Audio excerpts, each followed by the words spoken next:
Good morning, my dear students. I, Balsing Mahesh, Principal of Pravara Medical Trust, College of Pharmacy, Shevgaon, welcomes you all for this lecture on topic Banking and Finance of subject Drugstore and Business Management for second year Diploma in Pharmacy students. My dear students, in this lecture, we are going to study the introductory part of this chapter, that is banking and finance. Then we are going to study or the various types of banks and the functions of commercial banks. So my dear student, we will start our today's content with a introductory part. My dear students, you know that this is the last chapter of drugstore and business management of for second year D pharmacy students in part 1. विद्यार्थी मित्रांनो, आता आजपासून आपण आजच्या लेक्चरपासून हा 8वा chapter start करत आहोत, banking and finance. हा DSBM सब्जेक्टमध्ये जसे तुम्हाला ऑलरेडी सांगितलेलं आहे की ह्या सब्जेक्टमध्ये DSBM subject is divided in 2 parts. त्यातला हा फर्स्ट पार्टमधला लास्ट चॅप्टर आहे. तर याच्यामध्ये आपल्याला शिकायचं आहे concept of banking, types of various banking and the functions which are provided by the banking. बँकिंगचा आणि कॉमर्सचा किंवा banking, what is the relation between banking and commerce and why banking is so much important in terms of commerce, हे आपल्याला याच्यामध्ये शिकायचं आहे. Means आपण शिकलेलो आहे commerce. What is mean by commerce? Commerce are nothing but the it is an business activity which is related towards the production of goods and transferring of the goods from industry to the consumer. It is nothing but the commerce. म्हणजे वस्तूंची देवाणघेवाण होते. ज्या वस्तू इंडस्ट्रीमध्ये बनवल्या जातात त्या कस्टमरपर्यंत जातात आणि मग ज्यावेळेस या वस्तूंची देवाणघेवाण होती त्याचबरोबर त्यासाठी लागणारा पैसा किंवा त्यामधून निर्माण झालेला पैसा याची पण देवाणघेवाण होत असते. आणि हेच या कॉमर्स ॲक्टिव्हिटीला हेल्प करणारा सर्वात मोठा घटक म्हणजे कोण आहे, तर that is nothing but the banking and finance. Banking is the backbone of commerce and industry. So it is called as the backbone. आपण ज्याला म्हणतो कणा, की बँकिंगला काय म्हणून कन्सिडर केलेलं आहे, banking is consider as the backbone of the industry as well as commerce. ह्या दोन्ही ॲक्टिव्हिटीचा main important part is the commerce. Then it buys and sell the money in a same ways trader buys goods and resell it for the profit.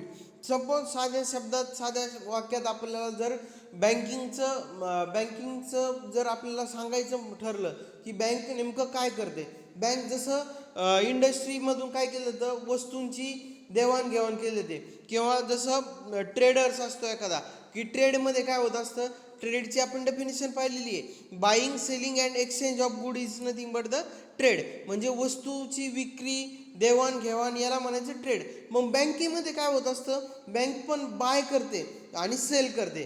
काय कशाचं काय bye करते आणि काय sale करते, मनी. म्हणजे बँक मनी, पैसे जे असतात पैशांची देवाणघेवाण करते. तुम्ही म्हणाल बँक कोणाला पैसे देते, विकते आणि कोणाकडून विकत घेते. It's buys the money from the depositor. Bank पैसे कोणाकडून विकत घेते. थोडक्यात it buys the money from depositor. Who is the depositor? Depositor म्हणजे ज्यांचे स्वतःचे वैयक्तिक पैसे, सरप्लस पैसे आपण जे बँकेमध्ये ठेवतो ते थोडक्यात बँक ते पैसे काय करत असते, बाय करत असते. बाय करते म्हणजे काय, का त्या पैशावर आपल्याला ठराविक एक रेट ऑफ इंटरेस्ट ठरवलेला असतो. सेविंग अकाउंटला एक 3% 4% इतका सेविंग इंटरेस्ट असतो आणि त्या डिपॉझिटच्या बदल्यात बँक आपल्याला त्याच्याबद्दल व्याज देत असते. म्हणजे त्यांना व्याज द्यावं लागलं म्हणजेच त्यांनी तो पैसा आपल्याकडून काय केला आहे, विकत घेतला आहे. किंवा एखादा पर्सन असतो, तो बँकेमध्ये लॉंग टर्मसाठी 5 वर्षासाठी एखादी FD करत असतो, फिक्स्ड डिपॉझिट. त्यावेळेस बँक त्याला सांगते की आम्ही 5 वर्षानंतर तुम्हाला ह्या रेट ऑफ इंटरेस्टनी एवढे पैसे देऊ. म्हणजे थोडक्यात ते पैसे बँकेने काय केले, त्या माणसाकडून काही कालावधीसाठी विकत घेतले. आणि similarly at the same way that money is sell, तो पैसा त्यांनी विकला कोणाला, it sell that they sell their money to the its borrowers or lend it to the borrowers, म्हणजे त्यांनी त्यांच्याकडून कर्ज घेतले, त्यांना तो पैसा त्यांनी ठराविक रेट ऑफ इंटरेस्टनी विकला. म्हणजे बँकेचं सिम्पल फंक्शन लक्षात आलं तुम्हाला. बँक काय करते, डिपॉझिटरकडून पैसे विकत घेते आणि कर्ज ज्यांनी घेतले त्यांना ते विकत देते. Means it buys and sells the money. Understand. Besides that bank also provide various facility for exchange and transmission of fund. मग फक्त कर्ज घेणं, कर्ज देणं आणि FD किंवा RD किंवा सेविंगमध्ये पैसे ठेवून घेणे एवढेच काम बँकिंग करते का, नाही. Beside of that various functions which are provided by the bank which include the exchange of funds. आपण बऱ्याचदा NEFT करतो, RTGS करतो, DD काढतो, असे वेगवेगळे फंक्शन. ह्या बँकेकडून पैसे त्या बँकेकडं, ह्या पर्सनकडून पैसे त्या पर्सनकडे ट्रान्सफर करतो, पण त्याच्यामध्ये आपल्याला सर्टन अमाऊंटमध्ये कमिशन लागतं. अशा वेगवेगळ्या गोष्टी बँक करत असते, फंक्शन करत असते. बिफोर इंडिपेंडन्स, ज्यावेळेस स्वातंत्र्यपूर्व काळात थोडं बँकिंग कन्सेप्ट नव्हती, त्यावेळेस प्रायव्हेट जे सावकार असायचे ते they provide the banking facility to the customer. But after independence banking in India began to grow very rapidly. स्वातंत्र्यानंतरच्या काळामध्ये बँकिंग सिस्टीम फास्टमध्ये स्टार्ट झाली आपल्या इंडियामध्ये. In 1955 the first bank or the State Bank of India, आपल्याला चांगली well known bank आहे the State Bank of India, which is establish in 1955 to fulfil the financial need of the people. आज आपण ज्या state बँकेत जातो, which is government bank, that bank firstly began in 1955. Understand. And after that the government of India खूप मोठा decision घेतला government of इंडियाने जो for the nationalisation of bank, and they have nationalise almost 20 banks to boost the economy and the speed up the rate of economical development. त्याच्यानंतर state बँकेची स्थापना झाली स्वातंत्र्यानंतर. त्याच्यानंतर 20 बँकेचं जवळजवळ नॅशनलायझेशन झालं. दॅट इज द, आणि त्या निर्णयामुळं इंडियन इकॉनॉमीला बूस्ट मिळाला. Understand. Nationalisation of bank change the entire concept of banking system in India. बँकेचं राष्ट्रीयकरण म्हणजे ज्याला आपण नॅशनलायझेशन म्हणतो, तर नॅशनलायझेशनमुळं ज्या बँकिंगची कन्सेप्ट टोटली चेंज झाली. Bank now promote capital formation by encouraging the people to deposit their surplus money with them to earn rate of interest offered by them, and same way they also facilitate industry and commercial development by providing the finance under the attractive scheme.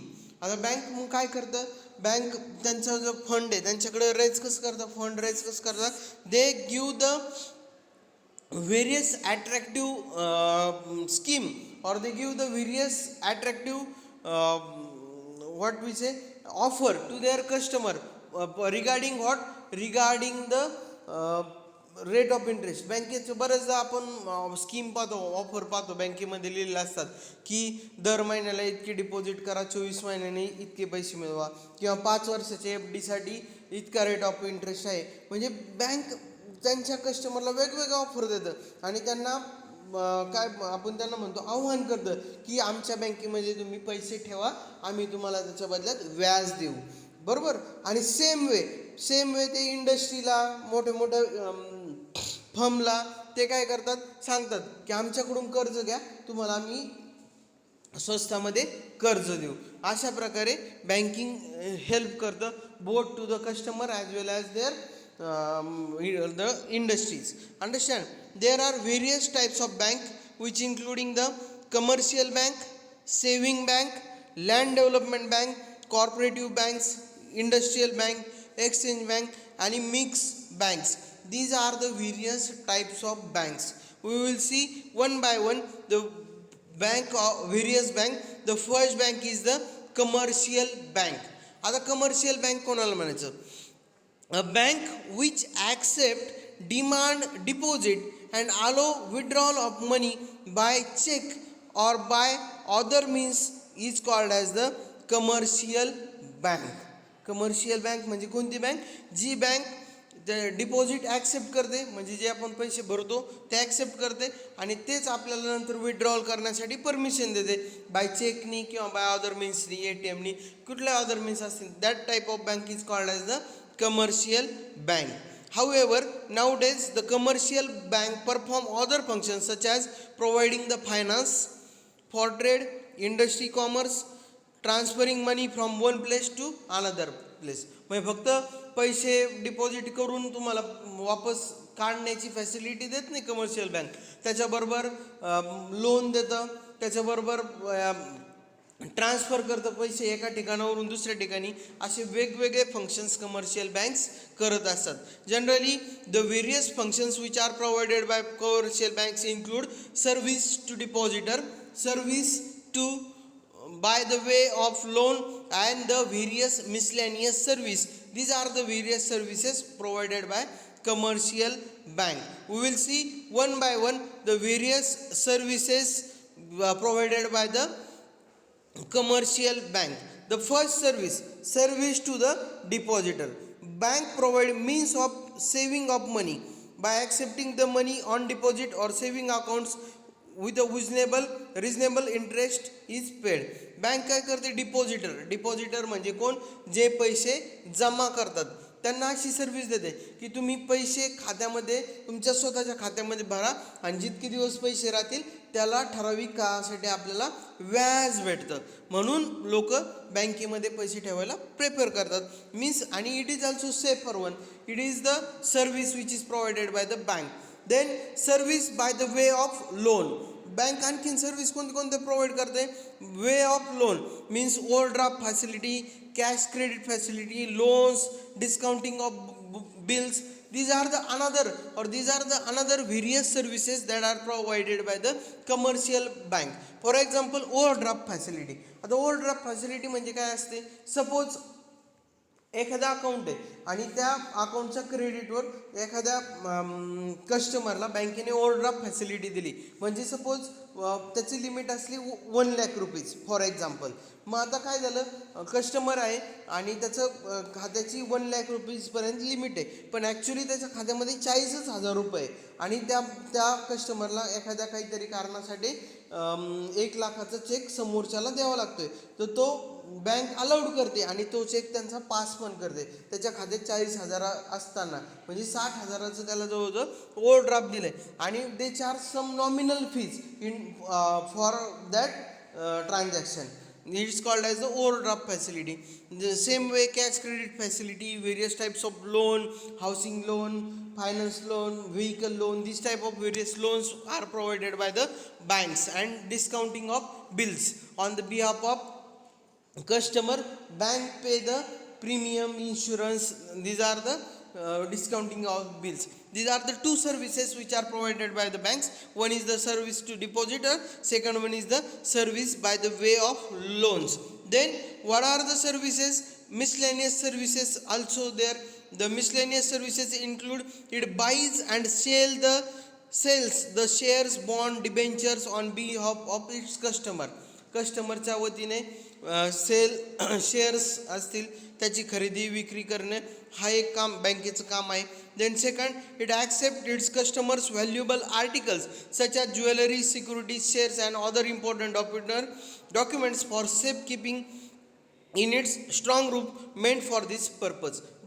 प्रत्येक बँकेमध्ये आपण पाहिलेलं असतं locker सुविधा उपलब्ध आहे. मग locker सुविधा म्हणजे काय असतं? लॉकर्स वेगवेगळ्या लॉकर्स अवेलेबल असतात बँकेच्या स्ट्रॉंग रूममध्ये आणि they give the lockers on rent. भाडे तत्वावर ते लॉकर्स ते कस्टमरला प्रोव्हाइड केलं जातं. नॉमिनल फी दे चार्ज आणि मग कस्टमर त्यांचे ज्वेलरीज, काही डॉक्युमेंट्स असतील त्या सगळ्या गोष्टी त्या ठिकाणी ठेवू शकतं. अशी पण फॅसिलिटी बँक प्रोव्हाइड करते. Then next, it makes regular payment of subscription, insurance premium, taxes on behalf of its customer. बऱ्याचदा आता बँकिंगमध्ये फॅसिलिटी निघलेली आहे auto debit facility. In auto debit facility what happens, एखादं आपण कर्ज घेतलेलं असतं आणि त्या कर्जावरचे जो EMI म्हणजे इझी मंथली इन्स्टॉलमेंट असतो तो ॲटोमॅटिकली बँकेमधून दर महिन्याच्या फिक्स तारखेला कट होत असतो. म्हणजे ही एक वेगळ्या प्रकारची फॅसिलिटी. इन्शुरन्स असेल त्याचा दर महिन्याचा हप्ता जो असेल तो असा एका फिक्स तारखेला कट होत असतो आणि ही फॅसिलिटी कोण प्रोव्हाइड करतं मग बँक प्रोव्हाइड करते. A bank undertake the credit transfer from one branch to another branch. This is also one of the important function. They need help people going or planning to go abroad by arranging them the foreign exchange.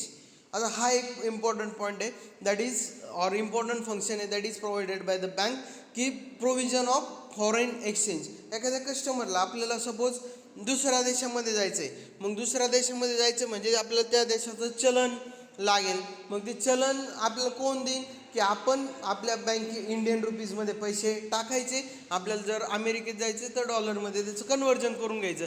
म्हणजे हे जे function आहे exchange of money is perform by the bank. Then next it provides assistance and also advise the customers in regard to the investment and other financial matter. Bank काय करतं, it provide the assistance, एक मार्गदर्शन देतं आणि advice देतं कस्टमरला regarding the investment की कशामध्ये पैसे गुंतवा, कशामध्ये नका गुंतवू, याच्याबद्दलचा चांगल्या प्रकारचं मार्गदर्शन हे बँक करत असतं. So my dear students, in this today's first lecture on part or on topic banking and finance, we have studied the banking concept originated in India, the various types of banks and the functions provided by the commercial bank. In next lecture we will see the remaining banks, which are what are the remaining banks and what are the functions which are provided by that various banks. So till then, study at home, stay safe, stay healthy. Thank you.